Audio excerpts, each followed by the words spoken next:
ఈరోజు స్వర్గీయ జువ్వాడి రత్నాకరరావు గారు మన నుండి దూరమై 6 సంవత్సరాలు గడుస్తుంది. అయినా ఆయన ఆశయాల కోసం కాంగ్రెస్ పార్టీ కొట్ల నియోజక కార్యకర్తలు నిరంతరం కృషి చేస్తూనే ఉన్నారు. వీళ్ళ కొట్ల నియోజకవర్గాన్ని అభివృద్ధి పరిచిందంటే జువ్వాడి రత్నాకరరావు గారు. ఇలా వెటర్నరీ కళాశాల కానీ మరియు లింకు రోడ్లు కానీ ఇలా ధూప దీప నైవేద్యం అనే ఒక రాష్ట్రంలో ఉమ్మడి ఆంధ్రప్రదేశ్లో మహత్తరమైన కార్యక్రమం చేసి ఇలా ప్రతి దేవుని ముందు జ్యోతిని వెలిగిస్తున్నారంటే ఈ రత్నాకరరావు కృషి వల్లనే జరిగింది. ఇలాంటి నాయకుడు మన మధ్యలో లేకపోవడం మాకు బాధాకరం ఉంది. తన వారసులైన కృష్ణారావు గారు కానీ నరసింహారావు గారు కానీ ఇలా ఆయన ఆశయాన్ని కొనసాగిస్తున్నారు.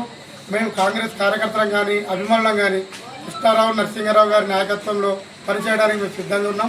ఎల్లవేళలా వాళ్ళతోనే ఉంటాం. ఈ జువ్వాడి ఫ్యామిలీని కాపాడుకుంటే కొట్ల మరింత అభివృద్ధి చెందుతుందని మేము ఆశ వ్యక్తం చేస్తున్నాం.